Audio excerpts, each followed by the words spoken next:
ከአምስቱ አእማድ ከሚባሉ ምስጢራት የመጀመሪያውና ተቀዳሚው ሲሆን ይህ ምስጢር ጥልቅ የሆነ ምስጢር ነው።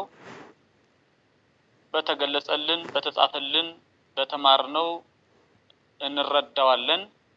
ከመረዳትም በላይ የሆነ በእምነት የምንቀበለው ምስጢር ያለበት የትምህርት ክፍል ነው ምስጢረ ሥላሴ። ስለሆነ ምስጢረ ሥላሴን በትናንትናው ዕለት በተወሰነ ደረጃ አይተናል። ዛሬም ይህንን ምስጢር አቆምንበት ጀምረን እንቀጥላለን ማለት ነው። ምስጢረ ሥላሴ ሰፊ ሀሳብ የሚነሳበት ሰፊ ምስጢር የሚነገርበት እንደመሆኑ ሰፋ ያለ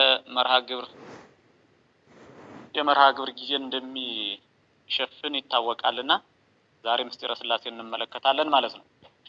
እንግዲህ በትናንትናው መርሃ ግብራችን ምስጢረ ሥላሴን ቅድስት ሥላሴ ከሚለው በመጀመር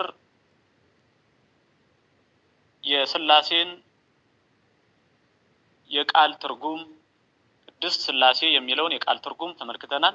ቅድስት ምንድነው? ሥላሴ ምንድነው? የሚለውን ቅድስት ልዩ፣ የተመሰገነች፣ የከበረች፣ የጸናች የሚል ትርጉም እንዳለው ሥላሴም ሶስትነት ቅድስት ሥላሴ የሚለው የተመሰገነች ሶስትነት፣ ልዩ ሶስትነት የሚል ትርጉም እንዳለው አይተናል። የሥላሴ ምንነት እንደማይታወቅ፣ የሥላሴ ባህሪ እንደማይታወቅ በተጻፈልን፣ በተነገረን፣ በተገለጸልን በመጻሕፍት እግዚአብሔር ራሱን ለቅዱሳኑ በገለጸላቸው ልክ የምናውቀው እንጂ ሙሉ ባህሪውን የማናውቀው እንደሆነ የሥላሴ ምንነት፣ የሥላሴ ባህሪ እንደማይታወቅ አይተናል። ቅድስት ሥላሴ ማንነት እንዳላቸው ይህም ማንነት አንድ ብቻ አይደሉ፣ ሶስትም ብቻ አይደሉ፣ አንድም ሶስትም ሶስትም አንድም የሆኑ እንደሆኑ ተመልክተናል ማለት ነው። ከዚህ በተጨማሪ ሥላሴ የተባሉበት ምክንያት በራሱ ቀዋሚ የሆነ ወልድን የመውለድ መንፈስ ቅዱስን የማስረጽ ወይም የማውጣት አካላዊ ስራ ያለው ልብ የሆነ አንድ አካል አብ እንደሆነ፣ በራሱ ቀዋሚ የሆነ ከአብ የመስረጽ ወይም የመውጣት አካላዊ ስራ ያለው እስትንፋስ የሆነ አንድ አካል በመሆን የተገለጸ መንፈስ ቅዱስ እንደሆነ፣ በራሱ ቀዋሚ የሆነ ከአብ የመወለድ አካላዊ ስራ ያለው ቃል የሆነ አንድ አካል እሱም ወልድ እንደሆነ፣ ሶስቱን አካላት እኒህም ሶስቱ አካላት በባህሪ አንድ የሆኑ በአካል ሶስት በመሆናቸው ሥላሴ እንደሚባሉ ሥላሴ የተባሉበትን ምክንያት አይተናል ማለት ነው በትናንትናው መርሃ ግብራችን። ዛሬ መነሻ የምናደርገው ሥላሴ ቅድስት እንዲሁም ቅዱስ የሚባሉበትን ምክንያት መነሻ አድርገን እንመለከታለን። ሥላሴ እንግዲህ ቅድስት ሥላሴ ከሚለው ከስማቸው መነሻ ስናደርግ ቅድስት ሥላሴ እንደሚባሉ አይተናል። አሁን ሥላሴ ቅድስት ቅዱስ የሚባሉት በምን ምክንያት ነው የሚለውን ምክንያቱን እንመልከት። ሥላሴ ቅድስት ይባላሉ፣ ቅዱስ ይባላሉ። ቅድስት ቅዱስ የሚባሉበት ጾታ ለመለየት አይደለም። እንግዲህ ቅድስት የሚለው ለሴት አንቀጽ የሚቀጸል ሴት ለሆነች አካል የሚቀጸል ቃል ነው ቅድስት የሚለው። ቅዱስ የሚለው ደግሞ ወንድ ለሆነ አካል የሚቀጸል ቃል ነው። ሆኖም ግን ለሥላሴ ቅድስት ቅዱስ የሚሉ ቃላት ሲቀጸሉላቸው ጾታ ለመለየት አይደለም ነው። ቅድስት የሴት አንቀጽ፣ ቅዱስ የወንድ አንቀጽ ነው። ቅድስት የመጀመሪያ ትርጉሙ የተመሰገነች ማለት ነው። ከሥላሴ ጋር አብሮ ሲፈታ የተመሰገነች ሶስትነት፣ ሥላሴ ሶስትነት ስለሆነ ቅድስት ሥላሴ የሚለው ቃል የተመሰገነች ሶስትነት የሚል ትርጉም ይሰጠናል ማለት ነው። እንግዲህ የተመሰገነች ሶስትነት ማለት እንዴት ነው ስንል ቅድስት የሚለው ልዩ፣ የተመሰገነች፣ የከበረች፣ የጸናች የሚል ብዙ ትርጉም አለው። አሁን ግን የተመሰገነች የሚለውን ቅጽል ለሥላሴ ስንቀጽል ምክንያቱ ምንድነው የሚለውን ነው እየተመለከትን ያለን። ቅድስት ሥላሴ የተመሰገነች ሶስትነት ስንል ጥንተ ምስጋና ቅዱስ ቅዱስ ቅዱስ ከአካላቸው የማይለይ የባህሪያቸው ገንዘብ ስለሆነ ምስጉን ተብለዋል ሥላሴ ማለት ነው። አሁን የተመሰገነች ሶስትነት ማለት እንደምንድነው ከተባለ ቅዱስ ቅዱስ ቅዱስ የሚለው የምስጋና ቃል ለሥላሴ ጥንተ ምስጋናቸው ነው። ጥንት ምንለው መነሻ ኖሮት ሳይሆን ራሱ መነሻ የሆነ ይህ ምስጋና ከአካላቸው የማይለይ የባህሪያቸው ምስጋና ስለሆነ ጥንተ ምስጋናቸው ይባላል። ይኸውም ቅዱስ ቅዱስ ቅዱስ የሚለው ምስጋና ለሥላሴ ጥንተ ምስጋናቸው ነው። ይኸውም ደግሞ የባህሪያቸው ምስጋና ነው ማለት ነው። ስለዚህ ሥላሴ የተመሰገነች ሶስትነት ቅድስት ሥላሴ የተመሰገነች ሶስትነት ስንል ከባህሪያቸው የማይለይ ከአካላቸው የማይለይ የባህሪ ምስጋና የሆነላቸው ጥንተ ምስጋናቸው ቅዱስ ቅዱስ ቅዱስ ስለሆነ ቅዱስ ቅዱስ ቅዱስ ተብለው ሶስት ጊዜ በጥንተ ምስጋናቸው የሚመሰገኑ ስለሆኑ ቅድስት ሥላሴ የተመሰገነች ሶስትነት እንላለን ማለት ነው። ቅድስት የሚለው ሁለተኛ ትርጉሙ ልዩ ማለት እንደሆነ አይተናል። ልዩ የሚለው ለሶስትነት ሲቀጸል ቅድስት ሥላሴ ማለት ልዩ ሶስትነት ማለት ነው። ይኸውም ልዩ ሶስት የተባለው ከፍጡራን ለመለየት ነው። ፍጡራን የአካል ሶስትነት የግብር ሶስትነት ቢኖራቸው የፈቃድ የልብ የቃል የእስትንፋስ የህልውና አንድነት የላቸው። ፍጡራን የአካል ሶስትነት የግብር ሶስትነት ቢኖራቸው ሶስት አካላት የሆኑ ለምሳሌ አብርሃም ይስሐቅ ያዕቆብን እንወስድ ሶስት አካላት ናቸው። በግብራቸውም ደግሞ ልዩ ልዩ ግብር አላቸው። የሚታወቁበት ልዩ ልዩ ግብር አላቸው። ምንም ሶስቱም አርዕስተ አበው የሆኑ ደጋግ አባቶች ቢሆኑ በተለየ ደግሞ የአብርሃም የራሱ መገለጫ የሆነ እንግዳ ተቀባይ እንደሆነ ይታወቃል። ይስሐቅ በራሱ ልዩ የሆነ በንጽህና ይታወቃል። ያዕቆብ ለራሱ ልዩ የሆነ ካሊ ከማምላኩ እንደ አምላኩ ቻይ መምለክ እግዚአብሔርን የሚያመልክ ህሊና ዘርኤው እግዚአብሔርን የሚመለከት ህሊና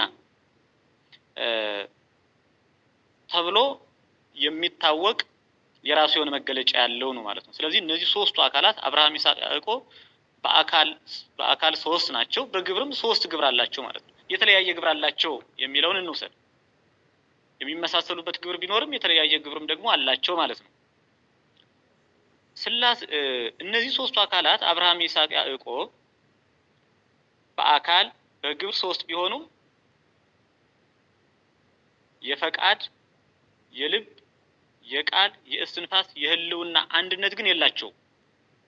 ምክንያቱም አብርሃም ሲያስብ ይስሐቅም ያዕቆብም ሊያስቡ አይችሉም። አብርሃም ሲተነፍስ ይስሐቅም ያዕቆብም ሊተነፍሱ አይችሉም። አብርሃም በሌለበት ጊዜ ይስሐቅና ያዕቆብ ነበሩ።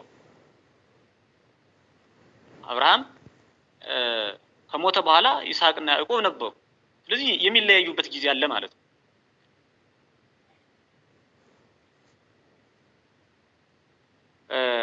ሥላሴ ግን ከፍጡራን የተለዩ ናቸው ስንል የሥላሴ ሶስትነት አንድነት ያለበት ስለሆነ ነው። አንድነት ያለበት ስለሆነ ነው። ሶስት ናቸው ስላልን ያ ሶስትነት ከአንድነት የማይለይ በመሆኑ ይኸው ሶስት መባላቸው አንድ ስለሆኑ አንድ መባላቸው ሶስት ስለሆኑ ሶስት መባላቸውም አንድ ስለሆኑ ነው ማለት ነው። ይህ ማለት አንድ ሲሆኑ ሶስት ሶስት ሲሆኑ አንድ በመሆናቸው ልዩ ሶስት ይባላሉ ማለት ነው ሥላሴ። አንድ ሲሆኑ ሶስት፣ ሶስት ሲሆኑ አንድ በመሆናቸው ይኸውም በአካል በስም በግብር በከዊን በመልክ በገጽ ሶስት ሲሆኑ በባህሪ በህልውና በፈቃድ አንድ ስለሆኑ በባህሪ በህልውና በፈቃድ አንድ ሲሆኑ በስም በግብር በአካል በከዊን በመልክ በገጽ ሶስት ስለሆኑ ልዩ ሶስት እንላቸዋለን ማለት ነው። ሥላሴ ከፍጡራን ሁሉ የተለዩ ልዩ ሶስት ይባላሉ። ለአብ ለብቻው ልብ፣ ቃል፣ እስትንፋስ፣ ለወልድም ለብቻው ልብ፣ ቃል፣ እስትንፋስ፣ ለመንፈስ ቅዱስም ለብቻው ልብ፣ ቃል፣ እስትንፋስ ቢኖራቸው ቅዱሳን እንል ነበር። ነገር ግን አንድ ልብ፣ አንድ ቃል፣ አንድ እስትንፋስ ነውና ያላቸው አንድነትን ሶስትነትን እንዳያጠፋብን ለየብቻቸው ቅዱሳን ቅዱሳን ቅዱሳን አንላቸው። ሥላሴን ለየብቻቸው ቅዱሳን ቅዱሳን ቅዱሳን ብለን አንቀጽልላቸው። ምክንያቱም ለሶስቱ አካላት ለአብ ለወልድ ለመንፈስ ቅዱስ አንድ ልብ ነው ያላቸው። በአንድ ልብ ነው የሚያስቡት። ለአብ ለወልድ ለመንፈስ ቅዱስ አንድ ቃል ነው ያላቸው። በአንድ ቃል ነው የሚናገሩት። ለአብ ለወልድ ለመንፈስ ቅዱስ አንድ እስትንፋስ ነው ያላቸው። በአንድ እስትንፋስ ነው የሚተነፍሱት። ለሶስቱ አካላት አንድ ልብ፣ አንድ ቃል፣ አንድ እስትንፋስ ነው ያላቸው። ለየራሳቸው ልብ፣ ቃል፣ እስትንፋስ ስለሌላቸው ቅዱሳን ቅዱሳን ቅዱሳን ብለን አንቀጽልላቸው ማለት ነው። ታዲያ ምን ብለን እንቀጽልላቸዋለን? ቅድስት ሥላሴ፣ ቅዱስ ስሉስ፣ ስሉስ ቅዱስ ብለን እንቀጽልላቸዋለን ማለት ነው። በመጻሕፍት ሶስቱን አካላት በአንድ ላይ ቅዱሳን የሚል እናገኛለን። በሃይማኖተ አበው አባ ቴዎዶሲዮስ ሊቁ ቴዎዶሲዮስ ዘአንጾኪያ በሃይማኖተ አበው ምዕራፍ 92 ቁጥር 2 ላይ ወነተአመን ከመ እሙንቱ ሰለስቱ አካላት ቅዱሳት ሲል እናገኘዋለን። ቅዱሳን ቅዱሳት ባለው ቅዱሳን ይላል። ምክንያቱም ለሥላሴ ቅድስት ቅዱስ ስለሚቀጸልላቸው ማለት ነው። ወነተአመን ከመ እሙንቱ ሰለስቱ አካላት ቅዱሳት ሃይማኖተ አበው ዘቴዎዶሲዮስ ቴዎዶሲዮስ ዘአንጾኪያ ማለት ነው። ምዕራፍ 92 ቁጥር 2 ላይ የሚገኝ ኃይለ ቃል። ቅዱሳን ያለውም ቃል በሁለት መንገድ ይተረጎማል። አንደኛ ቅዱሳን አካላት ሲል የማይቀላቀሉ አካላት ተብሎ ይተረጎማል። ለሥላሴ ቅዱሳን ብለው መጻሕፍት ሲቀጽ አንዱን አካል አብን ቅዱሳን እያሉት አይደለም። አንዱን አካል ወልድን ቅዱሳን እያሉት አይደለም። አንዱን አካል መንፈስ ቅዱስን ቅዱሳን እያሉት አይደለም። ታዲያ ሶስቱን አካላት ቅዱሳን ብለው ሲገልጿቸው መጻሕፍት የተለዩ አካላት ማለታቸው። ቅዱሳን የሚለው የተለዩ የሚል ትርጉም ስላለው ማለት ነው። የተለዩ አካላት ማለት ምን ማለት ነው? የማይቀላቀሉ ማለት ነው። በአካል የተለያዩ ስለሆኑ ሶስት አካላት ስለሆኑ ማለት ነው። የማይቀላቀሉ አካላት ለማለት ቅዱሳን አካላት፣ ቅዱሳት አካላት ብለው መጻሕፍት ይቀጽሉላቸዋል ለሥላሴ ማለት ነው። ሁለተኛ ቅዱሳን የሚለው ቃል ቅዱሳን አካላት ሲል በአንድ የባህሪ ቅድስና ሶስቱ አካላት ቅዱስ መሆናቸውን ያስረዳል። ሁለተኛ ቅዱሳን አካላት ሲል በአንድ የባህሪ ቅድስና ቅድስናቸው አንዲት ናት፣ ይህችም የባህሪ ናት። ሶስቱ አካላት ቅዱስ መሆናቸውንም ያስረዳል ማለት ነው። አብ ቅዱስ ነው፣ ወልድ ቅዱስ ነው፣ መንፈስ ቅዱስ ቅዱስ ነው ማለት ነው። ሶስቱ አካላት ለአካላት ቅዱሳን የሚል ቃልን እንቀጽልላቸዋለን ማለት ነው። ቅዱሳን መባሉ ቅዱስ የሚባል አንድ አካል ብቻ አለመሆኑን ለመናገር ነው። ቅዱሳን መባሉ ቅዱስ የሚባል አንድ አካል ብቻ አለመሆኑን ለመናገር ነው። ምክንያቱም አካላት ሶስት መሆናቸውን ለመግለጽ ማለት ነው። ሥላሴ ቅዱሳን አይባሉም የሚባለው አብን ለብቻው ቅዱሳን፣ ወልድን ለብቻው ቅዱሳን፣ መንፈስ ቅዱስን ለብቻው ቅዱሳን ማለት አይገባም እንጂ ሶስቱን አካላት ግን ለአካላት ቅዱሳን ብለን እንቀጽልላቸዋለን። የማይቀላቀሉ አካላት፣ የተለያዩ አካላት፣ የተለያዩ ማለት በአካል የተለዩ ማለት ነው። አብ ከወልድ፣ ወልድ ከመንፈስ ቅዱስ በአካል የተለየ ነው። የተለየ ነው ስንል በመልክ በገጽ የተለየ ነው ማለት አይደለም። ፍጹም ተመሳሳይ ነው። በመልክ በገጽ የተለያዩ ናቸው። ይኸው ማለት አብ የራሱ የሆነ ከራስ ፀጉር እስከ እግር ጥፍር ከግንባር እስከ ተረከዝ ለራሱ የሆነ መልክ ገጽ አለው። በዚህ የተለየ ነው። ወልድም ለራሱ የሆነ መልክ ገጽ አለው። መንፈስ ቅዱስም ለራሱ የሆነ መልክ ገጽ አለው። እነዚህ ሶስቱ መልክዓት ሶስቱ ገጻት ደግሞ በፍጹም መመሳሰል የሚገለጹ በፍጹም መመሳሰል ያሉ በፍጹም የባህሪ መመሳሰል ያሉ ናቸው እንጂ የማይመሳሰሉ የሚለያዩ ስንል መመሳሰል የሌለባቸው ለማለት ነው። የማይመሳሰሉ አካላት አይደሉም ማለት ነው። የተለያዩ አካላት ሆኖም ደግሞ ፍጹም የሚመሳሰሉ አካላት ማለት ነው። ስለዚህ ቅዱሳን አካላት ስንል በአንድ የባህሪ ቅድስና ሶስት አካላት ቅዱስ መሆናቸውን እንረዳለን ማለት ነው። ቅዱሳን መባሉም ቅዱስ የሚባል አንድ አካል ብቻ አለመሆኑን ለመናገር ነው። ሥላሴ ቅዱሳን አይባሉም የሚባለው አብን ለብቻው ቅዱሳን፣ ወልድን ለብቻው ቅዱሳን፣ መንፈስ ቅዱስን ለብቻው ቅዱሳን ማለት አይገባም ማለት ነው እንጂ እንዲህ ከተባለ ለሥላሴ ለየብቻቸው ልብ፣ ቃል፣ እስትንፋስ አላቸው ስለሚያሰኝ ማለት ነው። ለአካላት ግን ቅዱሳን ብለን እንቀጽላለን ነው። ይህም የሥላሴ ልብ፣ ቃል፣ እስትንፋስ አካላዊነት ያለው ነውና አብ ለብቻው ልብ፣ ቃል፣ እስትንፋስ፣ ወልድ ለብቻው ልብ፣ ቃል፣ እስትንፋስ፣ መንፈስ ቅዱስ ለብቻው ልብ፣ ቃል፣ እስትንፋስ አድርጎ ሥላሴን መረዳት አይገባም። ምክንያቱም ለየብቻቸው ልብ፣ ቃል፣ እስትንፋስ ያላቸው ከሆኑ ወደ ዘጠኝነት የሚያድግ አካል ዘጠኝ አካላት ወደሚል ስለሚወስድ ይህ ደግሞ በምስጢረ ሥላሴ አስተምህሮ ፈጽሞ የተከለከለና የተወገዘ ነው ማለት ነው። ምክንያቱም አብ፣ ወልድ፣ መንፈስ ቅዱስ አንድ ልብ፣ አንድ ቃል፣ አንድ እስትንፋስ ስለሆነ ያላቸው ማለት ነው።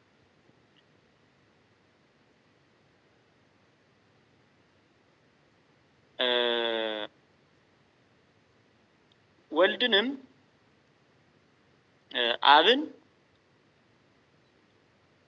ለብቻው ልብ፣ ቃል፣ እስትንፋስ፣ ወልድንም ለብቻው ልብ፣ ቃል፣ እስትንፋስ፣ መንፈስ ቅዱስንም ለብቻው ልብ፣ ቃል፣ እስትንፋስ አላቸው አንልም። ለሶስቱ አካላት አንድ ልብ፣ አንድ ቃል፣ አንድ እስትንፋስ አላቸው ብለን ግን እናምናለን። መጻሕፍት ይህንን ይነግሩናል። በዚህ ይህንን እንረዳለን ማለት ነው።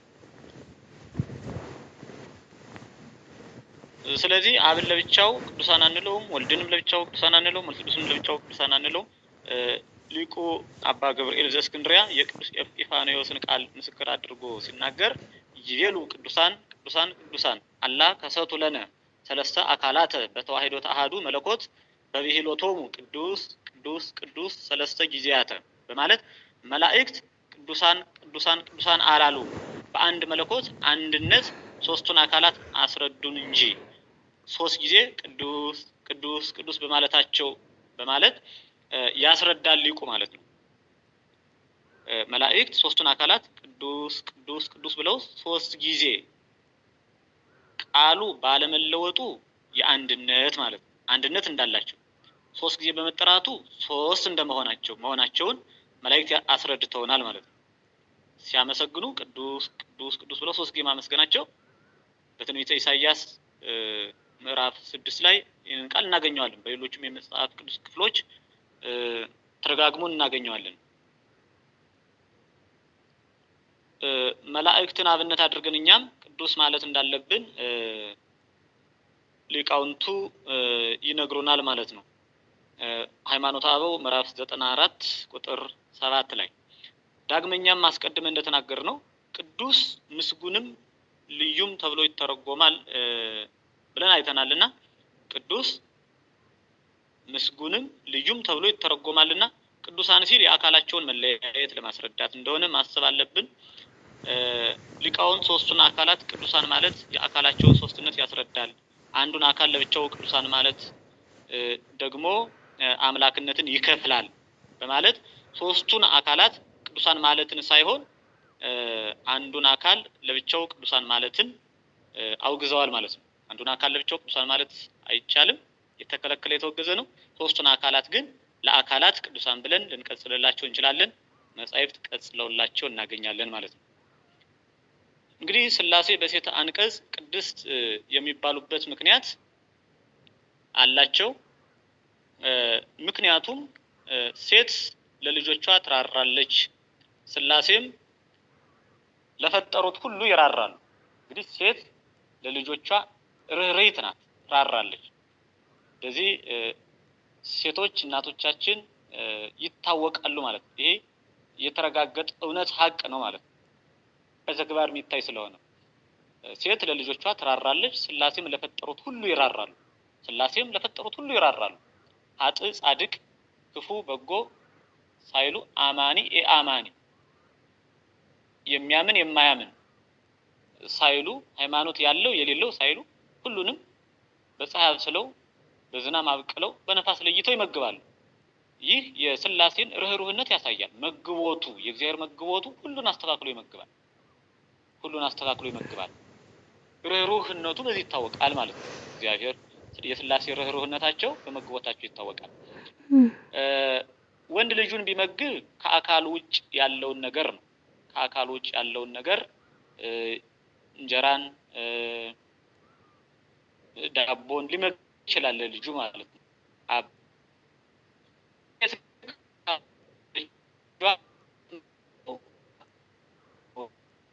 ልዩ የሚያደርጋት ሴት ከአባት ይልቅ ወይም ከወንድ ይልቅ እናትን ከአባት ሴትን ከወንድ ልዩ የሚያደርጋት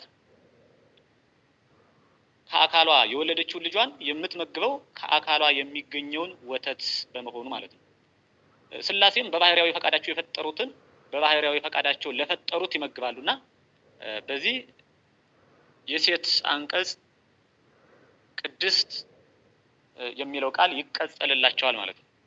ሥላሴም በባህሪያዊ ፈቃዳቸው የፈጠሩትን በባህሪያዊ ፈቃዳቸው ለፈጠሩት ይመግባሉና ማለት ነው። በባህሪያዊ ፈቃድ የፈጠሩት ለምሳሌ ሰውን እንውሰድ። ሰው በባህሪያዊ ፈቃዳቸው የተፈጠረ ነው። በባህሪያዊ ፈቃዳቸው የተፈጠረውን ሰው ደግሞ በባህሪያዊ ፈቃዳቸው ለፈጠሩት በባህሪያዊ ፈቃዳቸው ለፈጠሩት ለሰው በባህሪያዊ ፈቃዳቸው የፈጠሩትን ምግብ የሚበላ የሚጠጣ ነገር ይመግቡታል ማለት ነው። ፍጥረት ሁሉ በእግዚአብሔር ባህሪያዊ ፈቃድ የተፈጠረ ስለሆነ ማለት ነው። ከመወላዲት ትሴስዮሙ ለደቂቃ ወታልህቆሙ ወከማሁ እለ ይትወለዱ እመንፈስከ ይጠብኡ ሀሊበ ሕይወት እምህጽንከ በውስተ ዓለም ዘኢያሃልፍ። እናት ልጆቿን ተንከባክባ እንድታሳድግ ከመንፈስ ቅዱስ የሚወለዱ ምእመናንም ካንተ ተዋህደው በማያልፍ በመንግስተ ሰማያት ሀሊበ ሕይወትን ያገኛሉ፣ የሕይወት ወተትን ያገኛሉ ብሎ አረጋዊ መንፈሳዊ ድርሳን 35 ላይ ይናገራል ማለት ነው። እናት ልጆቿን ተንከባክባ እንድታሳድግ ከመንፈስ ቅዱስ የሚወለዱ ምእመናንም ካንተ ተዋህደው የጸጋ ተዋህዶ ተዋህደው በማያልፍ በመንግስተ ሰማያት ሀሊበ ሕይወትን ያገኛሉ፣ የሕይወት ወተትን ያገኛሉ ብሎ ሊቁ አረጋዊ መንፈሳዊ ድርሳን 35 ላይ ይናገራል ማለት ነው። ስለዚህ ሥላሴ በእናቶች ይመሰላሉ፣ በሴት አንቀጽ ይጠራሉ ማለት ነው። ሴት በልጇ ወልዳው ይሆን ወይስ አልወለደችውም ተብላ ልትጠረጠር አትችልም፣ አትጠረጠርም። ሴት የወለደችውን ልጅ እሷ ናት የወለደችው ወይስ ሌላ ነው የወለደው ተብላ ልትጠረጠር አትችልም። ምክንያቱም 9 ወር ከ5 ቀን በማህፀኗ ወስና ተሸክማ ስትወልደው የተረጋገጠ ሀቅ እውነት ስለሆነ ማለት ነው። ምንም የማይካድ ሀቅ ስለሆነ ማለት ነው። ለዚህም በአባባል አባትነት እምነት፣ እናትነት እውነት ተብሎ ይነገራል ማለት ነው። አባትነት እምነት፣ እናትነት እውነት። ይህ ማለት አባትነትን በእምነት እናትነትን ግን በእውነት በተረጋገጠ ሀቅ ማለት ነው። እምነት ሲባል ትክክለኛ የሆነ እምነት አለ፣ ያው ትክክለኛ ያልሆነ እምነቱም ሊኖር ስለሚችል ስላለ ማለት ነው። ለምሳሌ እውነት አንድ ሆኖ እያለ ሃይማኖት አንዲት ሆና እያለች ግን በዓለም ላይ በጣም ብዙ እምነቶች አሉ። ሁሉም እምነት ግን ያድናል ወይ ቢባል አያድንም። ስለዚህ እምነት ሁሉ እውነት አይደለም ማለት ነው። ሐሰት የሆነ እምነትም አለ ማለት ነው። የማያድን እምነት፣ እውነት ያልሆነ እምነት፣ ትክክል ያልሆነ እምነትም አለ ማለት ነው። ድንጋይ ፈጠረኝ ብሎ የሚያምን ወንዝ ፈጠረኝ ብሎ የሚያምን ቢኖር ፍጡር የሆነ አካል ፈጠረኝ ብሎ የሚያምን ቢኖር ፍጡር ሌላ ፍጡር ሊፈጥር ስለማይችል ያ እምነት የማያድን እውነት ያልሆነ እምነት በመሆኑ የሐሰት እምነት ይሆናል ማለት ነው። ስለዚህ እምነት እውነት የሆነ እምነት እውነት ያልሆነ እምነትም አለና አባትነት እምነት፣ እናትነት ደግሞ እውነት። አባትነት ሊሆን ላይሆን የሚል ሐሳብ የሚያመጣ ማለት ነው። እናትነት ግን በተረጋገጠ የምትታመን መሆኗን እንረዳለን ማለት ነው። ስለዚህ ሴት በልጇ ወልዳው ይሆን ወይስ አልወለደችውም ተብላ አትጠረጠርም። ስላሴም ፍጥረታትን ፈጥረው ይሆን ወይስ አልፈጠሩ ይሆን ተብለው አይጠረጠሩም። በሴት አንቀጽ ይጠራሉ ማለት ነው። በደንብ ሊያስረዳን የሚችል ነገር ሴት በወለደችው ልጅ የእርሷ ይሆን የሌላ ይሆን ተብላ አትጠረጠርም። ስላሴም ዓለምን በመፍጠራቸው ፈጽመው የማይጠረጠሩ መሆናቸው እንረዳበታለን ማለት ነው። ቅድስት የሚል ቅጽል ለስላሴ በመቀጸሉ ማለት ነው። ምክንያቱም ከስላሴ ውጭ ሌላ ፈጣሪ ስለሌለ ማለት ነው። ከስላሴ ውጭ ዓለምን ካለመኖር ወደ መኖር ያመጣ፣ የሚያኖር፣ የሚመግብ፣ የሚያስተዳድር ከመኖርም ደግሞ ወደ አለመኖር የሚያሳልፍ ባለማለፍ ጸንተው የሚኖሩትን ፍጥረታትን ሰውና መላእክትንም ለዘላለም አጽንቶ የሚያኖር ከስላሴ በቀር ማንም ስለሌለ በዚህ አይጠረጠሩም ማለት ነው።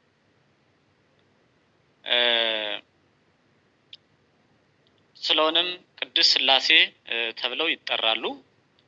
ስላሴን ቅድስት በማለት በሴት አንቀጽ መጥራታችን ስላሴ ሴት ስለሆኑ አይደለም ማለት ነው። ስለዚህ ምንም ፍጡር ከፈጣሪው ጋር ባይነጻጸርም ነገር ግን የሴትን አንቀጽ ለርህሩህ ሰው ሰጥቶ መናገር የመጻሕፍት ልማድ ነው። ይህንንም የሚያስረዳን በመጻሕፍት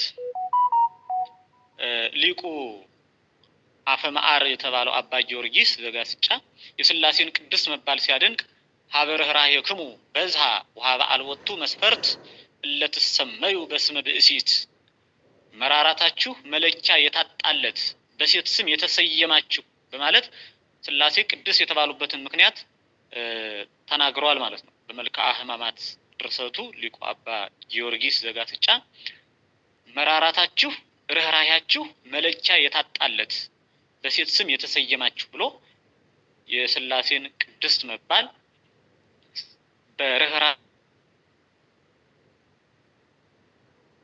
በርኅራኄያችሁ እንዲሁም እንደ ምሳሌነት የኢትዮጵያን በቀደመው ዘመን ንጉሠ ነገሥት ዘኢትዮጵያ አጼ ምኒልክን ብናነሳ እምየ ምኒልክ እንላቸዋለን። እምየ የሚል ቅጽል ተቀጽሎላቸዋል። ይህ የሴት ቅጽል የተሰጣቸው ሴት ስለሆኑ አይደለም።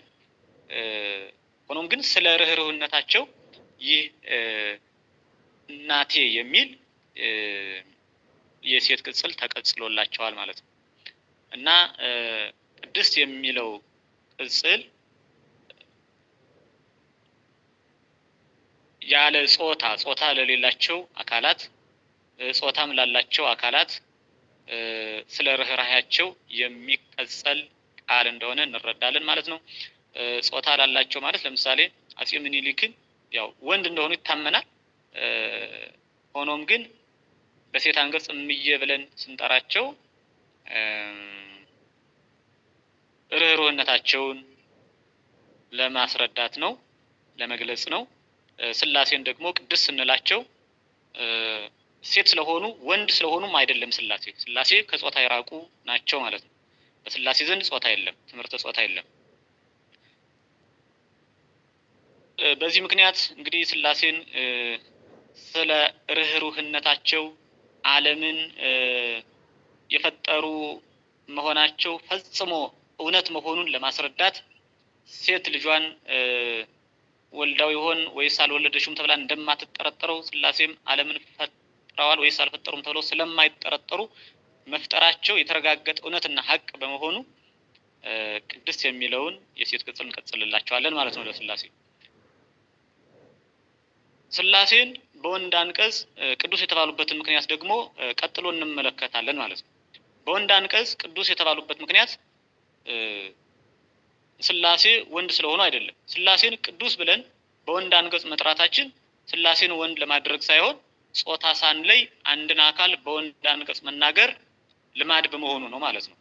ለምሳሌ ሰው መጣ ብንል ሰው መጣ ሲባል ያ የመጣው ሰው ወንድ ይሁን ሴት ትሁን አልተገለጸም፣ ብቻ ሰው መጣ ነው የተባለው። እንግዲህ ሰው የሚለው በውስጡ ወንድንም ሴትንም የሚያካትት የባህሪ ስም ስለሆነ ማለት ነው። ይህንም ለማወቅ የኢትዮጵያ መተርጉማን ቅዱሳን ያለውን ሲተረጉሙ ንጹህ፣ ጽኑ፣ ክቡር፣ ልዩ ማለት እንደሆነ ተርጉመዋል። ይህንንም ደግሞ ሲያብራሩት ወንድን ክቡር፣ ንጹህ፣ ጽኑ፣ ልዩ አለው አይሉ ምን ይላሉ? ሰውን ክቡር፣ ንጹህ፣ ልዩ፣ ጽኑ አለው ብለው አብራርተውታል ማለት ነው። በትርጓሜ መጽሐፈ ኪዳን ላይ የምናገኘው ቃል ነው። አሁን ምክንያቱ ሰው የሚለው ጾታ ስለማይለይ ሰውን ክቡር፣ ንጹህ፣ ልዩ፣ ጽኑ አለው ብለው ተርጉመዋል ማለት ነው። ሰው የሚለው ጾታ ስለማይለይ ወንድንም ሴትንም ስለሚያጠቃልል ማለት ነው። ቅዱስ ያለውን ሰው ለሚባል ጾታ ለማይለይለት አካል ሰጥቶ መተርጎማቸው ቅዱስ ስላሴ፣ ቅዱስ ስሉስ፣ ስሉስ ቅዱስ ማለታችን ወንድ ለማለት እንዳልሆነ ያስረዳል ማለት ነው። ስለዚህ ቅዱስ ስላሴ፣ ቅዱስ ስሉስ፣ ስሉስ ቅዱስ ብንል የተለየ ሶስትነት፣ የተለየ ሶስት፣ ልዩ ሶስት የሚል ትርጉም ይሰጠናል እንጂ ቅዱስ የሚለው ቃሉ ለወንድ አንቀጽ የሚቀጽል በመሆኑ ስላሴ ትምህርተ ጾታ አላቸው ወንድ ናቸው አያሰኝም ማለት ነው። ይህንን ያው መጻሕፍት እያሳዩን ስለሆነ ማለት ነው።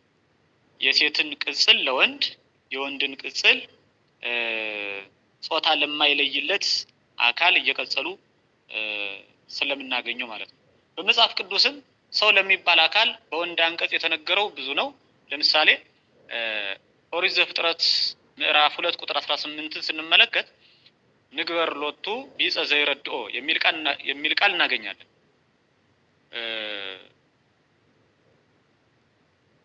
ንግበር ሎቱ ቢጸ ዘይረድኦ እግዚአብሔር እንዲህ አለ። ምን አለ?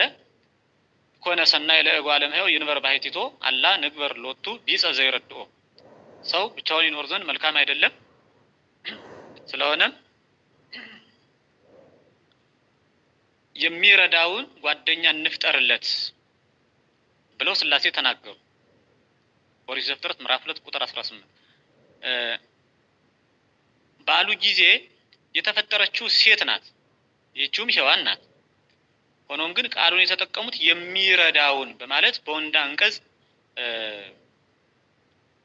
ነው የተጠቀሙት ስላሴን ቃል ማለት ነው። በወንድ አንቀጽ የሚረዳው የሚረዳ የሚባል ወንድ ነው። ሴት ከሆነች የምትረዳ ነው ልትባል የምትችለው ማለት ነው። ስለዚህ ለአዳም የተፈጠረችለት ከአዳም ጎን የተፈጠረችለት ሔዋን ይህችውም ሴት ስትሆን ግን በወንድ አንቀጽ ተጠራች ማለት ነው። አሁን ሴት ሰው አይደለችም የሚሉ ሰዎች እንዳይነሱ ሰው ስለሆነች ስለ ሰውነቷ የተነገረ እንደሆነ እንረዳበታለን ማለት ነው ይህንን ቃል እንጂ ስለ ጾታ የተነገረ አይደለም ይሄ ቃል ማለት ነው። የሴት ጾታ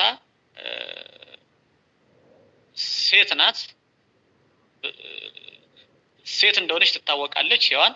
ሆኖም ግን በወንድ አንቀጽ በወንድ ጾታ ተጠርታለች ማለት ነው። ስለዚህ ጾታን ለመለየት የተነገረ ሳይሆን ሰውነቷን ለመግለጽ የተነገረ ነው ማለት ነው። ሰው ስንል ሴትንም ወንድንም በአንድ የሚጠቀልልልን በአንድ የሚያስረዳን ቃል ስለሆነ ወይም ደግሞ የባህሪ ስም ስለሆነ ማለት ነው።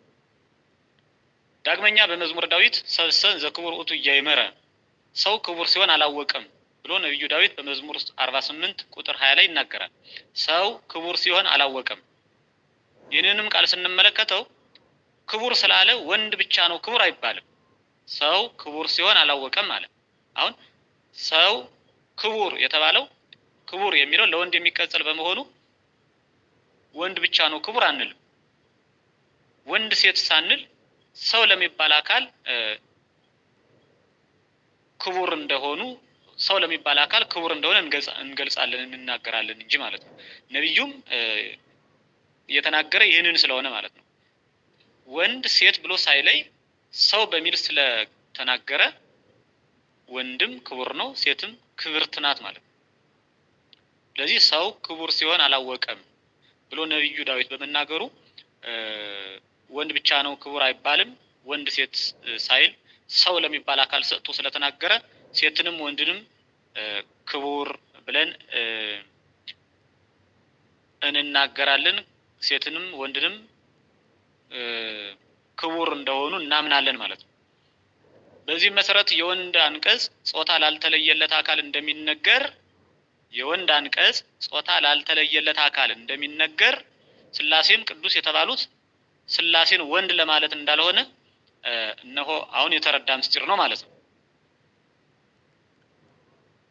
የወንድ አንቀጽ ጾታ ላልተለየለት አካል ክቡር የሚለው የወንድ አንቀጽ ነው። ሰብ ለሚለው ሰው ለሚለው ተቀጸለ። ሰው የሚለው ጾታ የተለየለት አይደለም። ወንድም ሴትንም ስለሚያጠቃልል የወንድም የሴትም መጠሪያ ስለሆነ ማለት ነው። ልክ እንደዚህ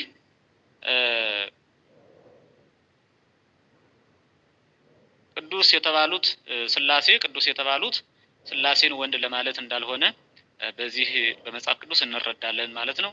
እንዲህ ባለው ሁኔታ ቅድስት ቅዱስ እንላለን እንጂ ለሥላሴ ጾታ ለመለየት ቅድስት ቅዱስ የሚሉትን ቃላት የምንጠቀም አይደለንም ማለት ነው። እንግዲህ ሥላሴ ቅዱስ የሚል ቃል ይቀጸልላቸዋል፣ ቅድስት የሚል ቃልም ይቀጸልላቸዋል። ቅድስት የሚል ቃል ሲቀጸልላቸው ቅድስት ሥላሴ ቅድስት ሲል እናገኛለን። ቅዱስ የሚል ቃል ሲቀጸልላቸው ቅዱስ ስሉስ ቅዱስ የሚል በመጽሐፍ እናገኛለን ማለት ነው።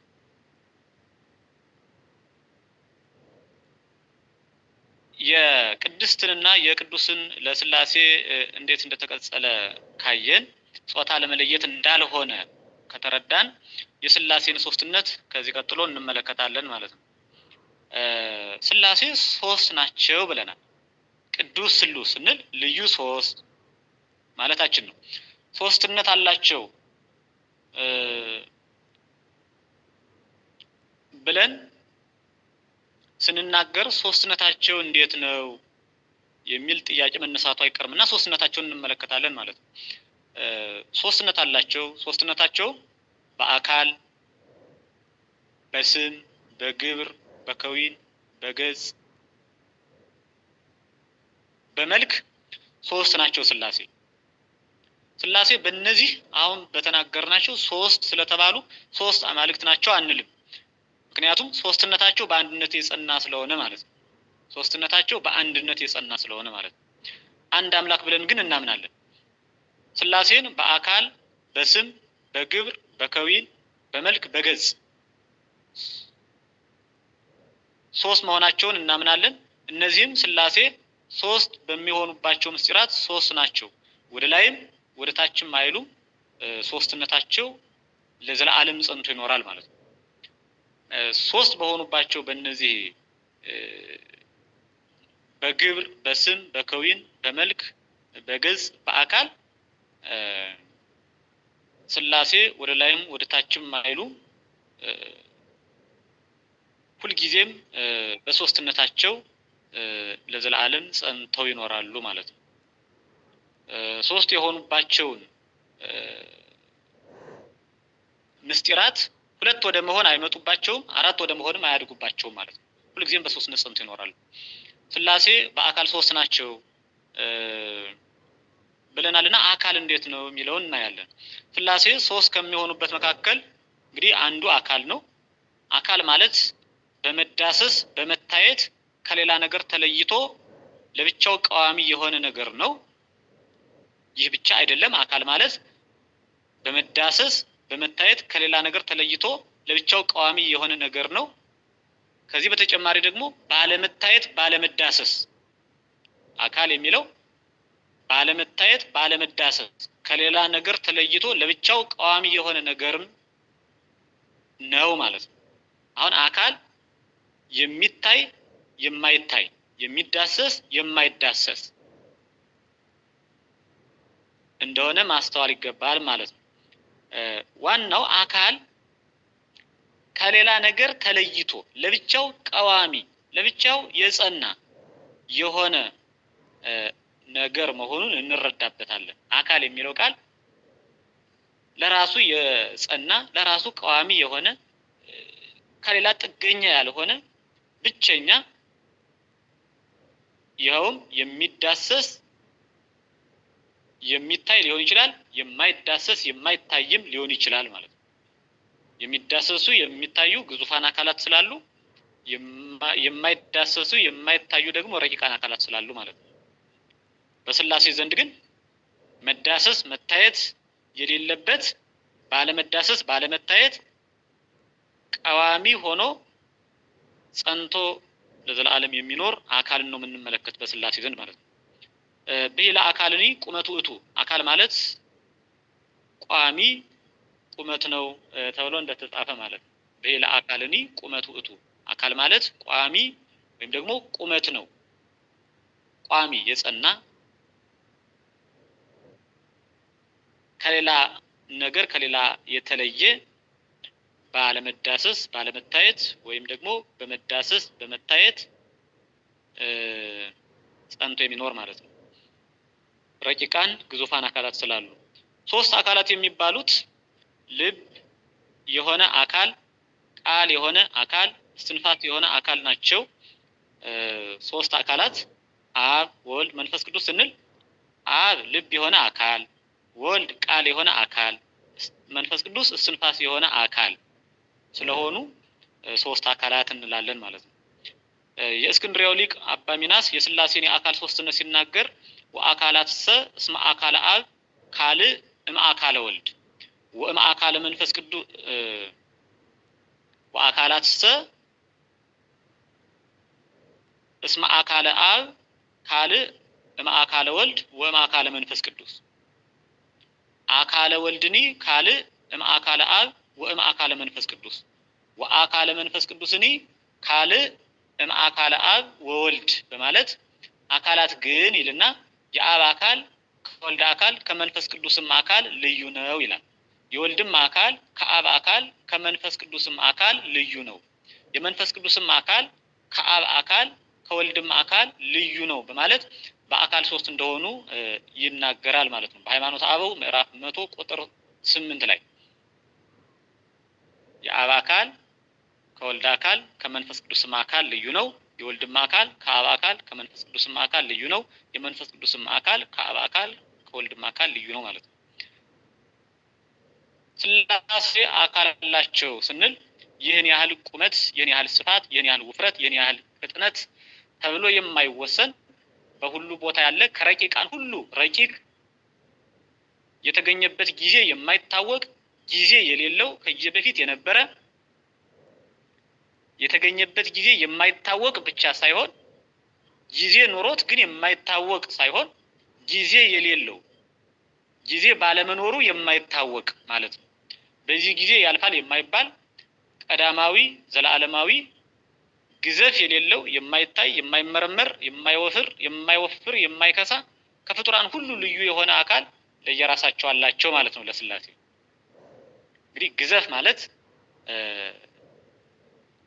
ግዘፍ የሚለው ቃል መዳሰስ፣ መያዝ፣ መታየት፣ መወሰን የሚሉ ትርጉሞች ያሉት ቃል ነው። ግዘፍ ማለት መዳሰስ፣ መያዝ፣ መታየት፣ መወሰን የሚሉ ትርጉሞችን የሚሰጠን ቃል ነው። በስላሴ ዘንድ ግዘፍ የለም። ይኸው ማለት መዳሰስ፣ መያዝ፣ መታየት፣ መወሰን የለም ማለት ነው። አካላተ ስላሴ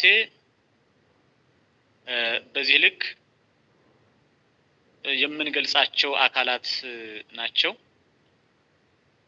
የስላሴ አካል የማያረጅ የማይታደስ እንደሆነ ሊቁ ቅዱስ ኤጲፋንዮስ አልቦ ርስአን ለውርዛዊሁ ወአልቦ ድካም ለጽንዓ ኃይሉ በባህሪው ማደግ ማርጀት በኃይሉም ድካም የለበትም በማለት ገልጾታል። የሥላሴን አካላት ገልጿቸዋል ማለት ነው። ቅዳሴ ኤጲፋንዮስ ምዕራፍ 1 ቁጥር 5 ላይ በባህሪው ማደግ ማርጀት በኃይሉም ድካም የለበትም። እንግዲህ የሰው አካል ይወለዳል፣ ይጸነሳል፣ ይወለዳል፣ ያድጋል፣ ከዚያ ያረጃል። እንደዛ ነው የሰው አካል። የሥላሴ አካል ግን ማደግ የሌለበት ማርጀት የሌለበት ድካም የሌለበት ጽኑ በጥንት ማንነቱ ጸንቶ የሚኖር ባህሪያዊ አካል ነው ማለት ነው። ለምሳሌ ለእነ አብርሃም በሽማግሌ አምሳል እግዚአብሔር ታይቷል። ኦሪት ዘፍጥረት ላይ መጽሐፍ ቅዱስ እንደሚነግረን ለእነ አብርሃም በሽማግሌ አምሳል ሥላሴ ተገልጸውላቸዋል ማለት ለአብርሃም ተገልጸውለታል። ይህም የሚያሳየን ለሽማግሌ ብዙ ዘመን እንደኖረ ሽምግልናውን እንደሚመሰክርለት እግዚአብሔርም ብዙ ዘመን መኖሩን እንዲሁም ዘመን እንደማይቆጠርለት ብዙ ዘመን መኖሩን ብቻ ያይደለ ዘመን እንደማይቆጠርለት ዘመናትን የሚያስረጅ ከዘመናት በፊት የነበረ መሆኑን ለአብርሃም ሊያስረዱት ሥላሴ በሽማግሌ አምሳል ለአብርሃም ታይተውታል፣ ተገልጸውለታል ማለት ነው እንጂ በሥላሴ ዘንድ እርጅና ኑሮ በሥላሴ ዘንድ ድካም ኑሮ ማደግ መለወጥ ኑሮ ሕፃን ሆነው ከዚያ አድገው ከዚያ ሸምግለው ማለት አይደለም። ለአብርሃም በሶስት ሽማግሎች አምሳል ሲገለጹለት ዘመናትን የሚያሸመግሉ ከዘመናት በፊት የነበሩ መሆናቸውን ለማስረዳት ነው ማለት ነው። አካላቸው ረቂቅ ነው የሥላሴ ስለተባለ ርቀቱ የሥላሴ አካል ርቀት እንደ መላእክት ያለ ርቀት አይደለም። የመላእክትንም የሥላሴንም የአካላቸውን ርቀት በአንድ ቃል ረቂቅ ብለን ስንገልጽ ለሥላሴ የአካል ርቀት ሌላ ቃል ብናጣለት እንጂ ርቀታቸው እኩል በመሆኑ አይደለም። መላእክትን ረቂቃን እንላቸዋለን፣ ሥላሴንም ረቂቃን እንላቸዋለን። ረቂቃን የሚለውን ቃል ለሥላሴም ለመላእክትም ስለቀጸልን ሥላሴና መላእክት በርቀት ተመሳሳይ ናቸው ማለት ግን ወይም ደግሞ አንድ ናቸው ማለት ግን አይደለም ማለት ነው። ለምሳሌ ቅዱሳን የሚለውን ቃል ለሥላሴ ቅዱሳን ለአካላት ስንቀጽል ቅዱሳን ብለን ስንቀጽልና ለፍጡራን ለመላእክት ቅዱሳን ብለን ስንቀጽል ሰፊ ልዩነት አለው ማለት ነው። ቅዱስ ጴጥሮስን ቅዱስ ስንልና እግዚአብሔርን ቅዱስ ስንል በጣም ሰፊ ልዩነት አለው። በጣም ሰማይና ከምድር በላይ ርቀት ያለው የቅድስና ልዩነት አለ ማለት ነው። ቅዱስ ጴጥሮስን በጸጋ ቅዱስ እንለዋለን። በጸጋ በቅድስና ከፍ ያለ በመሆኑ በቅድስና የተመሰከረለት ቤተክርስቲያን የመሰከረችለት በመሆኑ እግዚአብሔር ያከበረው በመሆኑ ማለት ነው። እግዚአብሔር ግን ቅዱስ ሲባል ቅድስናው የባህሪው ነው። ማንም ያልሰጠው ማንም የማይወስድበት ከዘመናት በኋላ ያገኘው ሳይሆን ከዘመናት በፊት የራሱ የባህሪው ቅድስና ነው ማለት ነው እና ቅዱስ ጴጥሮስን ቅዱስ ስንልና እግዚአብሔርን ቅዱስ ስንል የባህሪና የጸጋ በሚል ሰፊ ርቀት እንዳለው ረጅም ርቀት እንዳለው ሁሉ መላእክትን ረቂቃን ስንልና ሥላሴን ረቂቃን ስንል እንዲሁ ሰፊ ልዩነት አለው ማለት ነው። እኛ ግን ለመረዳት ለማስረዳት ተመሳሳይ ቃልን እንጠቀማለን ከዚህ ውጭ ሌላ ቃል ስለማናገኝ ማለት ነው። በማብራራት በማመስጠር ልዩነታቸውን እንገልጻለን እንጂ ረቂቅ በሚለው ቃል ግን ለስላሴም ረቂቃን ለመላእክትም ረቂቃን የሚለውን እንቀጽላለን ማለት ነው። መላእክት ምንም ቢረቁ ርቀታቸው ከርሱ ከእግዚአብሔር ከስላሴ ተቀበሉት ነው። ወለአጋእዝት መንፈስ ይላል መጽሐፍ። የአጋእዝት የመላእክት ርቀታቸው እርሱ ነው ይለዋል። ማንን? እግዚአብሔር። እንግዲህ ስላሴ ብለን እግዚአብሔር ብለን ስላሴ ብንል ልዩ ሶስትነት ስላልን ሶስትነትንም አንድነትንም መናገር እንደሆነ መረዳት ይገባል። በዚሁ በእልመስጧአገያ ምዕራፍ 2 ቁጥር 10 ላይ በሃይማኖተ አበው እልመስጧአገያ በሚባለው ክፍል ምዕራፍ 2 ቁጥር 10 ላይ ወለአጋእዝት መንፈስ የአጋእዝት የመላእክት ርቀታቸው እርሱ ነው። ማን? እግዚአብሔር ማለት ነው። ስለዚህ የመላእክት ርቀታቸው እርሱ ነው። እርሱ ርቀትን የሰጣቸው ነው ማለት ነው። እርሱ ሰጪ ነው ማለት ነው። ግን ሰጪው መላእክት ረቂቃን በሚባሉበት ቃል እርሱም ረቂቅ ተብሎ ይጠራል ማለት ነው። ሆኖም ግን በጣም ሰፊና ረጅም ርቀት አላቸው ማለት ነው። በርቀት መላእክትና እግዚአብሔር ለሱ ግን ርቀቱ ራሱ በመሆኑ ሰዋሪውም መሰወሪያውም ተሰዋሪውም እርሱ ራሱ ነውና ለሊከ ብከ አንጦላይከ ኪያከ ወአንተ ብከ ለሊከ ተከደንከ ራስህን ለራስህ መጋረጃ አድርገህ ትኖራለህ፣ ባህርይህን በባህርይህ ራስህን በራስህ ትሰውራለህ በማለት ቅዱስ ዮሐንስ ወልደ ነጎድጓድ በቅዳሴው ምዕራፍ 1 ቁጥር 13 ላይ ይናገራል ማለት ነው። ራስህን ለራስህ መጋረጃ አድርገህ ትኖራለህ፣ ባህርይህን በባህርይህ ራስህን በራስህ ትሰውራለህ። ርቀቱ የባህሪው እንደሆነ ራሱ ለራሱ የተገለጸ እንደሆነ ራሱን ራሱ እንደሚገልጸው እንጂ ለፍጡራን የተገለጸ እንዳልሆነ በመላእክት ባህሪው በሙሉ ባህሪው የተገለጸ እንዳልሆነ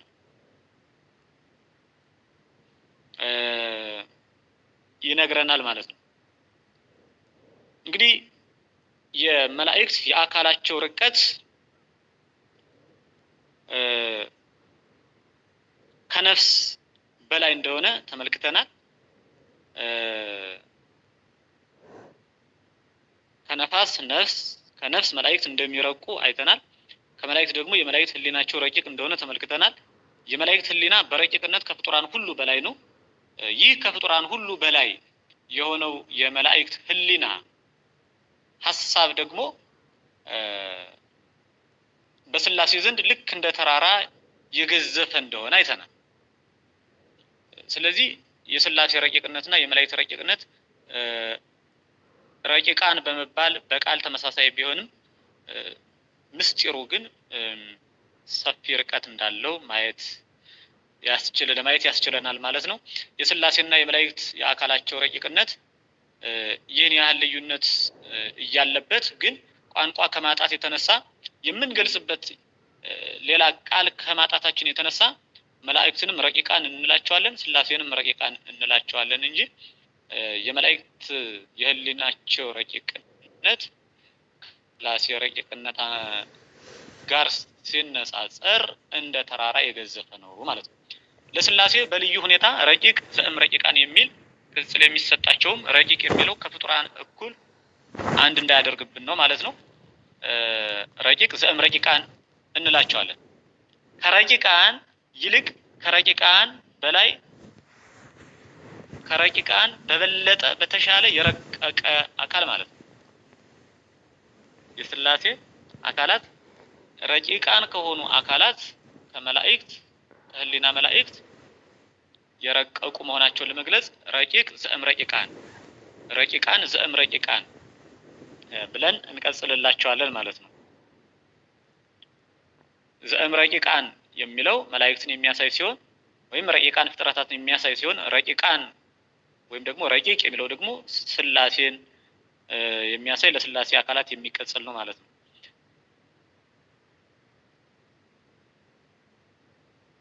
ስለ ረቂቅነት ስናነሳ እንግዲህ ማስተዋል ያለብን አብ ረቂቅ፣ ወልድ ረቂቅ፣ መንፈስ ቅዱስ ረቂቅ ብለን በረቂቅነት ሶስቱም አካላት አንድ መሆናቸውን ማስተዋል አለብን።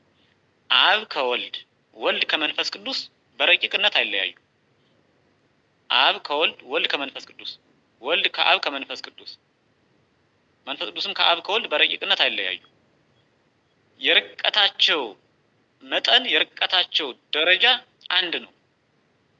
ምክንያቱም ሥላሴ አካላቸው ረቂቅ መሆኑ በአንዲት ባህሪያቸው ነውና አንዱ አካል ከአንዱ አካል በረቂቅነት አይበላለጡም ማለት ነው። አብ ከወልድ የበለጠ ረቂቅነት የለውም። ወልድም ከመንፈስ ቅዱስ የበለጠ ረቂቅነት የለውም። ወልድ ከአብ ያነሰ ረቂቅነት ከመንፈስ ቅዱስ የበለጠ ረቂቅነት የለውም። መንፈስ ቅዱስም ከአብ ከወልድ ያነሰ ወይም ደግሞ የበለጠ ረቂቅነት የለውም። ስለዚህ ሶስቱ አካላት አብ ረቂቅ ነው፣ ወልድ ረቂቅ ነው፣ መንፈስ ቅዱስ ረቂቅ ነው። ሶስቱ አካላት ረቂቃን ናቸው ስንል በርቀት የማይለያዩ በፍጹም አንድነት አንድ የሆነ ርቀት ያላቸው ናቸው ማለት ነው። አንድ የሆነ ርቀት፣ ማዕርግ፣ ደረጃ የማይበላለጡ ረቂቃን ናቸው። አንዱ አካል ከአንዱ አካል ሶስቱ አካላት አብ፣ ወልድ፣ መንፈስ ቅዱስ በርቀት አይበላለጡም ማለት ነው።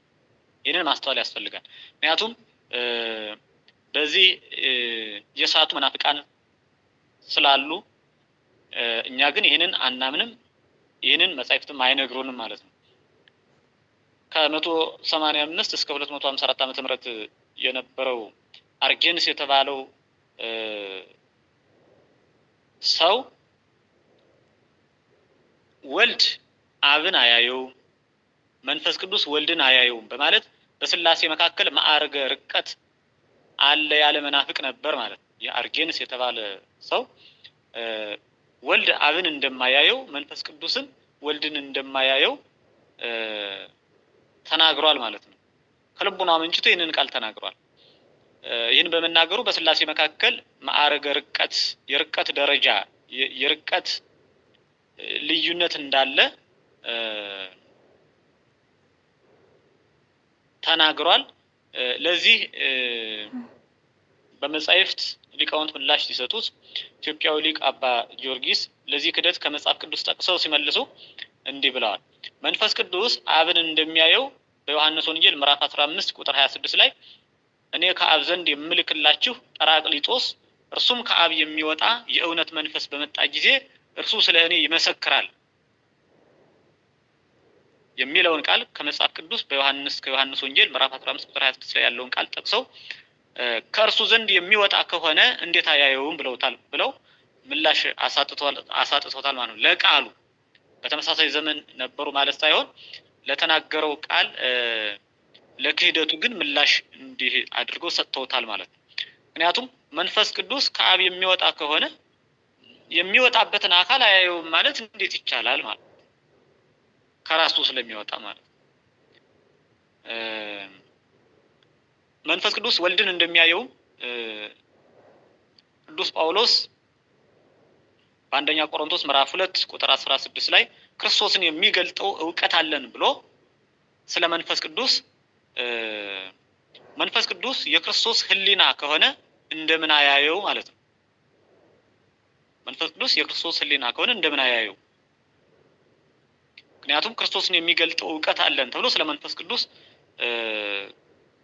በቅዱስ ጳውሎስ ተነግሯል ማለት ነው።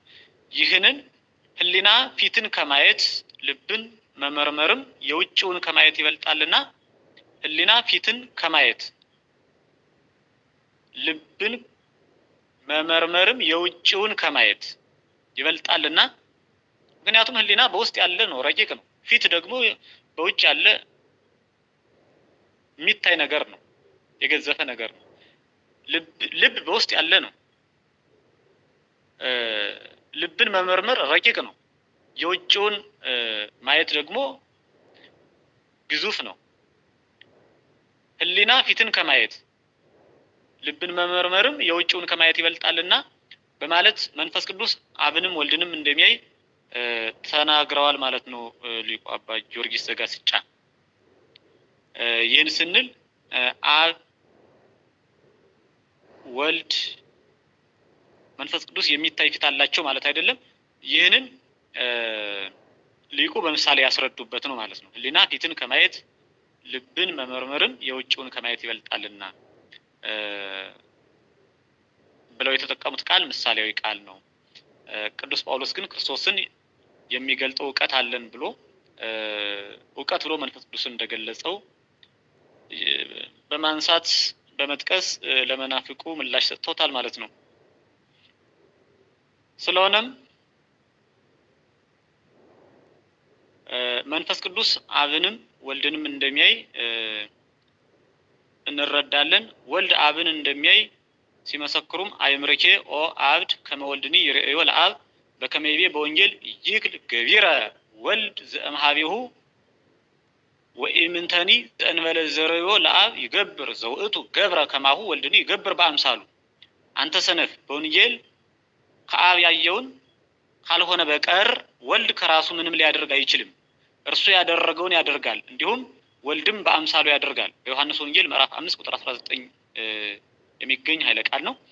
ይህንን ቃል በማንሳት ወልድ አብን እንደሚያየው አባ ጊዮርጊስ ዘጋስጫ በመጽሐፈ ምስጢር ምዕራፍ 6 ቁጥር 8 እስከ 10 ጽፈዋል ማለት ነው።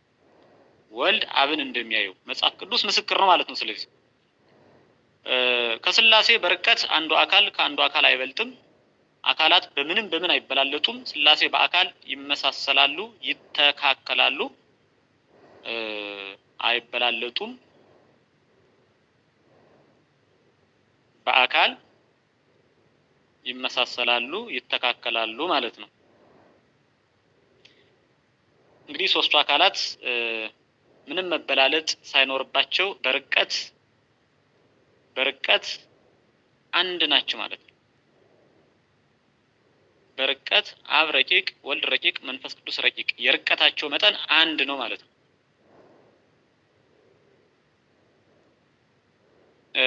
ሶስት የሆነ አካላቸው ተጠቅሎ አንድ አካል አይሆንም። አንድ የሆነ ባህሪያቸው ደግሞ በሶስት አካላቸው ተነጥሎ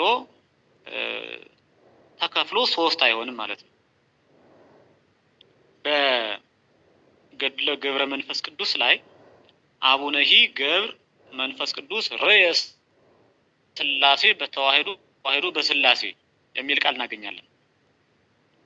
አባታችን ገብረ መንፈስ ቅዱስም ስላሴን በአንድነት በሶስትነት አያቸው በማለት ስላሴ በአንድነት በሶስትነት ተገልጠው ለቅዱሳን እንደሚታዩ የሚናገር ቃል እናገኛለን። ይህ ስለሆነ ሶስቱ አካላት በመጠቅለል አንድ አካል አይሆኑም። በአንድነት ታዩ የሚባለው አንድ በሚሆኑበት በጌትነት በፈጣሪነት ግብር ለቅዱሳን ስለሚታዩአቸው ነው ማለት ነው። ሶስቱ አካላት ተጠቅለው አንድ ሆነው የሚታዩ ማለት አይደለም፣ አይጠቀለሉ ባሉበት በሶስትነት ጸንተው የሚኖሩ ናቸው። ሆኖም ግን ለቅዱሳን አንድ በሚሆኑበት በጌትነት በፈጣሪነት ግብር ስለሚታዩአቸው ስለሚገለጹላቸው ስላሴን በአንድነት በሶስትነት ቅዱሳን እንዳዩአቸው መጻሕፍት ይናገራሉ ማለት ነው። በአንድነት በሶስትነት ሲባል ሶስቱ አካላት ተጠቅለው አንድ ሆነው ይታያሉ ማለት አይደለም ነው። ታዲያ ከተባለ በጌትነት በፈጣሪነት ግብር ለቅዱሳን ስለሚገለጹላቸው ከአብ ከወልድ ከመንፈስ ቅዱስ መካከል ፍጹም አካል የሌለው የለም። ሶስቱም እየራሳቸው ፍጹም የሆነ አካል አላቸው። አብም ወልድም መንፈስ ቅዱስም በእውነት አካል አላቸው እንጂ ስላሴ ምታት ናቸው አይባልም። ከስላሴ መካከል አንዱ አካል ምታት ነው ማለትም አይገባም። ይህን የእስክንድርያው ሊቀ አባ ክርስቶዶሉ አልቦ ውስተ ቅድስት ስላሴ ምታት በማለት በሶስቱ አካላት በስላሴ ዘንድ ምታት የለም በማለት ያስረዳል። ሃይማኖተ አበው ምዕራፍ 112 ቁጥር 28 ላይ ማለት ነው። በሶስቱ አካላት በስላሴ ዘንድ ምታት የለም። ሶስቱም ፍጹማን ቀዋምያን የሆኑ የተለያዩ አካላት አሏቸው ማለት ነው። የተለያዩ ማለት ልዩ ልዩ ሶስት አካላት ማለት ነው። ልዩ ልዩ ስንል በመልክ የሚለያዩ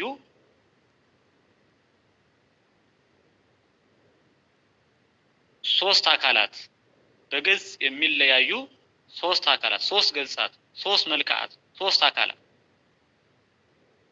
እንላለን። ይህን ስንል ለአብ የተለየ መልክ አለው፣ ለወልድ የተለየ መልክ አለው፣ ለመንፈስ ቅዱስ የተለየ መልክ አለው ማለት ግን አይደለም። ይሄን በደንብ ማስተዋል ያስፈልጋል። ምክንያቱም ቃላቶቹ በማስተዋል መታየት ያለባቸው ቃላት ስለሆኑ ማለት ነው።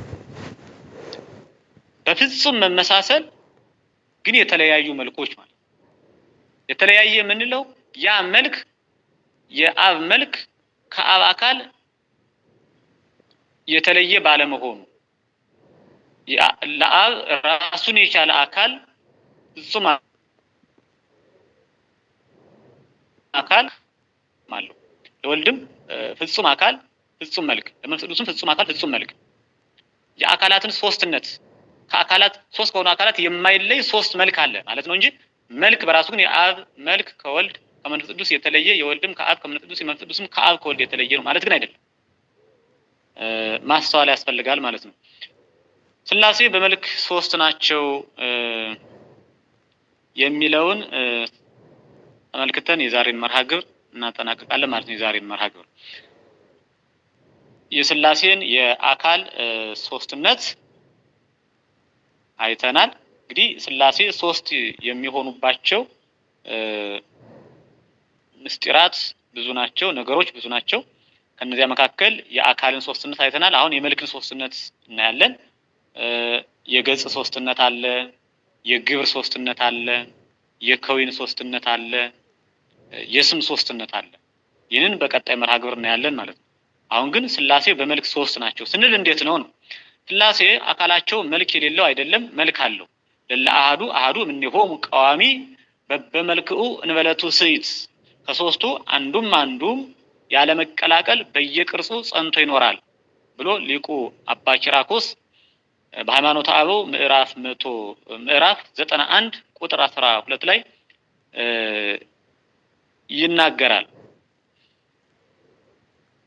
መልክ የሚባለው በአካል ላይ ያለ ቅርጽ፣ እግር፣ እጅ፣ ሆድ፣ ደረት፣ አንገት ይህን ወዘተርፈ ማለት ነው። ይህን የመሳሰለው ሁሉ መልክ ይባላል ማለት ነው። ይህን አሁን በፍጡራን ስንመለከተው ቅርጽ፣ እግር፣ እጅ፣ ሆድ፣ ደረት፣ አንገት ወዘተርፈ ህዋሳት በሙሉ መልክዓት ናቸው ማለት ነው። እኒህን የመሳሰሉት በሙሉ መልክዓት ይባላሉ ወይም ደግሞ መልክ ይባላሉ ማለት ነው። ይህ ሁሉ ለሥላሴ እንዳላቸው ሰለስቱ ምዕት ሲናገሩ ቅርጽ፣ እግር፣ እጅ፣ ሆድ፣ ደረት፣ አንገት ይህ ሁሉ ለሥላሴ እንዳላቸው ሰለስቱ ምዕት ሲናገሩ ወዘይቤሉ መጻሕፍት ከመቦ ለእግዚአብሔር አዕይንት ወአይዛን ወኩሉ ዘተብዕለ እለ ተርፋ በእንተ እግዚአብሔር ነአምን ከመ እሙን ወጽዱቅ ውእቱ ወባሕቱ ይትረከብ ወኢይትሄለይ። ለእግዚአብሔር ዓይን ጆሮ እንዳለው የቀሩት ህዋሳትም ሁሉ እንዳሉት የቀሩት ዓይን ጆሮ የሚሉትን ጠቀሱና የቀሩት ህዋሳትም ሁሉ እንዳሉት ህዋሳት የሚባሉት በሙሉ እንዳሉት መጻሕፍት የተናገሩት ነገር ሁሉ ፍጹም እውነት እንደሆነ እናምናለን። እንግዲህ እጅም አለው እግርም አለው መጻሕፍት ይነግሩናል፣ መጽሐፍ ቅዱስ ይነግረናል ማለት ነው። ለእግዚአብሔር ዓይን ጆሮ እንዳለው የቀሩት ህዋሳት ሁሉ እንዳሉት መጻሕፍት የተናገሩት ነገር ሁሉ ፍጹም እውነት እንደሆነ እናምናለን። ነገር ግን አይመረመርም፣ አይታወቅም በማለት ሰለስቱ ምዕት 318ቱ ሊቃውንት በኒቅያ በ325 ዓመተ ምህረት ተሰብስበው አርዮስን አውግዘው ለይተው ሃይማኖትን መልሰው ለቅድስት ቤተክርስቲያን ከብሉይ ከሐዲስ ከመጽሐፍ ቅዱስ አውጣጥተው የሃይማኖት መሰረትን የጻፉልን ሊቃውንት በሃይማኖተ አበው በምዕራፍ 19 ቁጥር 33 ላይ ለሥላሴ ዓይን ጆሮ እንዳላቸው የቀሩትም ህዋሳት እንዳሏቸው ሆኖም ግን እንደማይመረመሩ እንደማይታወቁ ነግረውናል ማለት ነው። የሥላሴ መልክ ከኛ መልክ ይለያል። የኛ መልክ ይለወጣል፣ የሥላሴ መልክ አይለወጥም ማለት ነው። የኛ መልክ ይጠወልጋል፣ የሥላሴ መልክ አይጠወልግም። የኛ መልክ ይጠቁራል፣ ይነጻል፣ ይቀላል። የስላሴ መልክ ግን እንደዚህ አይነት የላቸው።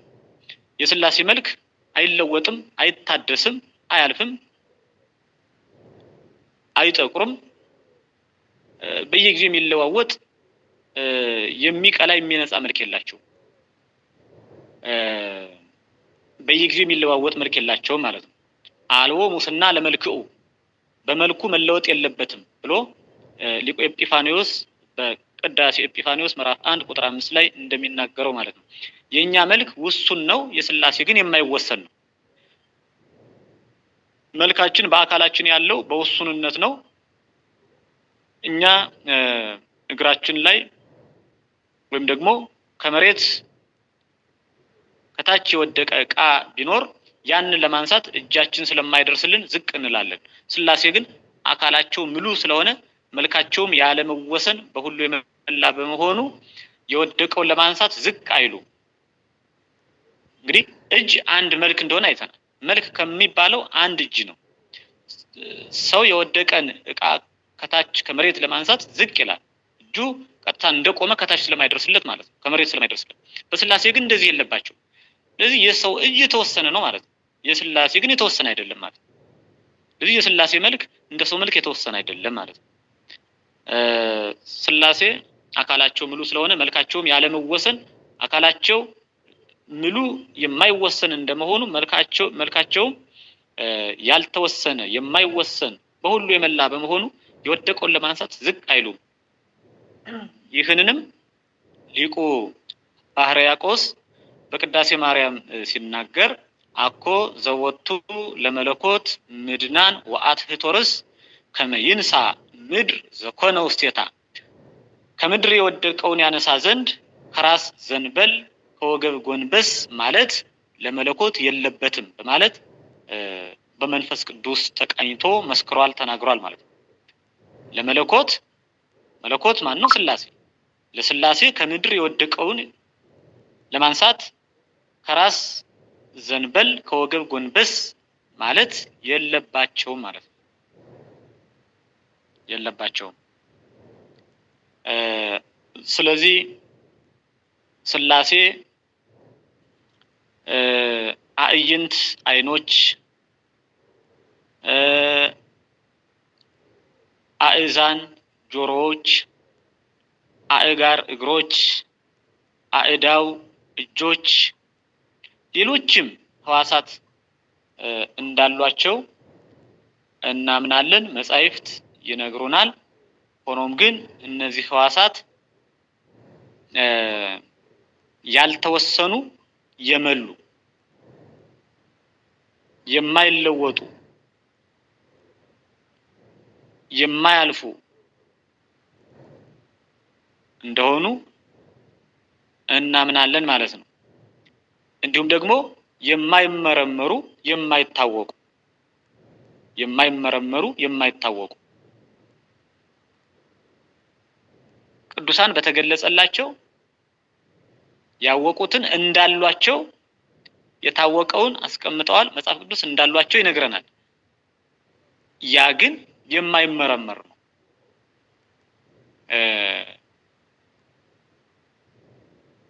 እንዳሏቸው የምናውቀው ህዋስ ለስላሴ እንዳላቸው የምናውቀው ህዋስ እንዳላቸው እናውቃለን እንጂ እንዴት ነው ብለን ደግሞ ያንን መመርመር አንችልም ማለት ነው። እንዴት ምሉ ሆነ፣ እንዴት የተወሰነ አልሆነም ብለን ልንመረምረው አንችልም። ስለሆነም ስላሴ በአካል፣ በመልክ፣ በስም፣ በግብር፣ በከዊን፣ በገጽ በእነዚህ ሶስት ናቸው። በባህሪ፣ በህልውና፣ በፈቃድ አንድ ናቸው። በዚህ ልዩ ሶስት የሚል ቅጽል ለስላሴ ይቀጸልላቸዋል። አንድ ሲሆኑ ሶስት፣ ሶስት ሲሆኑ አንድ በመሆናቸው ማለት ነው። በዛሬ መርሃ ግብር የምስጢረ ሥላሴ ትምህርታችን የሥላሴን ሶስትነት ለሥላሴ ቅድስት ቅዱስ የሚል ቃል እንዴት እንደሚቀጸልላቸው ትምህርተ ጾታ ስላላቸው ሳይሆን ምንም ትምህርተ ጾታ ሳይኖራቸው የሚቀጸልላቸው እንደሆነ ቅድስት ቅዱስ የሚለውም ቅጽል የሚቀጸልላቸው በምን ምክንያት እንደሆነ አይተናል ማለት ነው። እንዲሁም የሥላሴን ሶስትነት በአካል ሶስት ናቸው፣ የአካልን ሶስትነት ተመልክተናል። ቀጥሎም በመልክ ሶስት እንደሆኑ የመልክን ሶስትነት አይተናል ማለት ነው።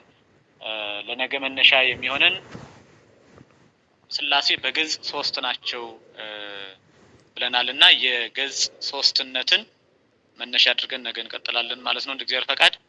ለዛሬ በዚህ ጨርስ